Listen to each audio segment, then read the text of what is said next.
ಸಂಪೂರ್ಣ 5 ವರ್ಷಗಳ ಕಾಲವೂ ನಾನೇ ಮುಖ್ಯಮಂತ್ರಿ ಆಗಿರ್ತೀನಿ ಅಂತ ಹೇಳಿ ಸಿದ್ದರಾಮಯ್ಯನವರು ಜೋರಾಗಿ ಘೋಷಣೆ ಮಾಡಿದ್ದಾರೆ. ಸೆಪ್ಟೆಂಬರಲ್ಲಿ ಕ್ರಾಂತಿ ಆಗಿಬಿಡುತ್ತೆ, ಸಿದ್ದರಾಮಯ್ಯನವರು ಚೇಂಜ್ ಆಗ್ತಾರೆ. ದಸರಾ ಉದ್ಘಾಟನೆಯನ್ನು ಸಿದ್ದರಾಮಯ್ಯನವರು ಮುಖ್ಯಮಂತ್ರಿಯಾಗಿ ಮಾಡೋದೇ ಇಲ್ಲ. ಇಂತಹ ಎಲ್ಲ ಮಾತುಗಳ ನಡುವೆ ಸೆಪ್ಟೆಂಬರ್ ಕ್ರಾಂತಿಗೆ ತೆರೆ ಎಳಿತಾ ಇದ್ದಾರೆ ಸಿದ್ದರಾಮಯ್ಯ ಅವರು. ಯಾವುದೇ ಬದಲಾವಣೆ ಆಗಲ್ಲಪ್ಪ, ಯಾವ ಥರ ಚೇಂಜಸ್ಸು ಆಗಲ್ಲ, ನಮ್ಮ ಸರ್ಕಾರ ಬಂಡೆ ಥರ ಗಟ್ಟಿ ಇರುತ್ತೆ ಅಂತ CM ಮಾತಾಡಿದ್ದಾರೆ. ಇತ್ತ I have no other option, ನನಗೆ ಬೇರೆ ಆಯ್ಕೆಗಳೇ ಉಳಿದಿಲ್ಲ, ಇಲ್ಲಿ ಏನಿದೆ ನನ್ನ ಮುಂದೆ ಆಯ್ಕೆಗಳು, ಅವರೇನು ಹೇಳ್ತಿದ್ದಾರೆ ಅದು ನಾವು ಮುಂದುವರಿಸ್ಕೊಂಡು ಹೋಗಬೇಕಷ್ಟೇ ಅಂತ DK ಶಿವಕುಮಾರ್ ಕೂಡ ಒಂದು ಕಡೆ ಮಾತಾಡಿದ್ದಾರೆ.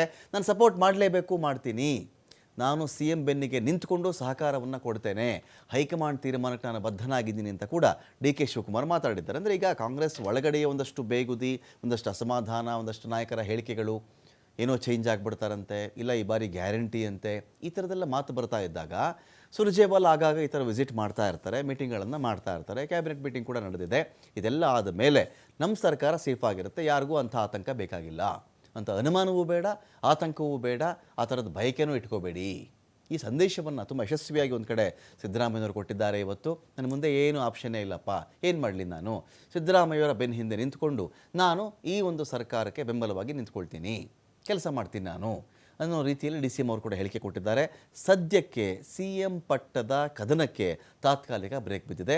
ಸುರ್ಜೇವಾಲಾ ಅವರ ಭೇಟಿಯ ಬಳಿಕ ಸೈಲೆಂಟ್ ಆಗಿದ್ದಾರೆ ಕೈಪಡೆಯ ಅನೇಕ ನಾಯಕರು. ಸರ್ 5 ವರ್ಷ ನೀವೇ CM ಆಗಿರ್ತೀರಾ ಸರ್? 5 ವರ್ಷ ನೀವೇ CM ಆಗಿರ್ತೀರಾ ಸರ್?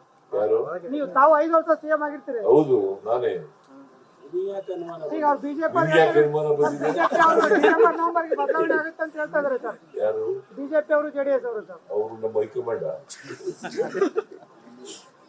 ಅಶೋಕ್ ಅವ್ರು ಹೇಳ್ತಾ ಇದಾರೆ ಎಲ್ಲ ಕಡೆ. ನಮ್ಮ ಹೈಕಮಾಂಡ್ ಏನ್ರಿ ಅವರು? Ashoka is a BJP man, Vijendra is a BJP man ಅಲ್ವಾ? Narayana Swamy is a BJP man. ಅವ್ರು ಹೇಳಿದ್ರೆ ನೀವು ಬರ್ದ್ಬಿಡೋರ? Option I have to stand by him, I support him, and I don't have any objection to it. Whatever the party high command tells and whatever he desires, it will be fulfilled. I don't want to discuss anything. All lakhs of workers have supported this party. It is not only DK. ಬೇರೆಯವ್ರ ಬಳಿ ಹೇಳಿಸ್ಕೊಂಡು ನಾನು CM ಆಗಬೇಕೇನ್ರಿ? CM ಆಗಬೇಕಾಗಿಲ್ಲ, ನಾನು ಬೇರೆಯವ್ರ ಬಳಿ ಹೇಳಿಸ್ಕೊಂಡು ನನ್ನನ್ನು CM ಮಾಡಿ ಅಂತ ಹೇಳುವ ಅವಶ್ಯಕತೆ ನನಗಿಲ್ಲವೇ ಇಲ್ಲ. ಬೆಂಗಳೂರಲ್ಲಿ DK ಶಿವಕುಮಾರ್ ಅವರು ಸಿಟ್ಟಾಗಿದ್ದರು. ಇಕ್ಬಾಲ್ಗೂ ನೋಟಿಸ್ ಕೊಡ್ತೀವಿ ನಾವು, ಬೇರೆಯವ್ರಿಗೂ ನೋಟಿಸನ್ನು ಕೊಡ್ತೀವಿ, ಯಾರೂ ಪಕ್ಷದ ಶಿಸ್ತನ್ನು ಉಲ್ಲಂಘನೆ ಮಾಡಬಾರ್ದು ಅಂಥೇಳಿ ವಾರ್ನಿಂಗ್ ಕೂಡ ಕೊಟ್ಟಿದ್ದಾರೆ DK ಶಿವಕುಮಾರ್ ಅವರು. ನೋಟಿಸ್ ಕೊಡ್ತೀನಿ, ಬೇರೆಯವ್ರಿಗೆ ನೋಟಿಸ್ ಕೊಡಲೇಬೇಕಾಗ್ತದೆ. Discipline important. ನಾನು ಯಾರಿಗೂ ಅವ್ರಿಗೆ ನನ್ನ ಹೆಸರು ಹೇಳಿ ನನ್ನ CM ಮಾಡಿ ಅವೆಲ್ಲ ಅವಶ್ಯಕತೆ ಇಲ್ಲ.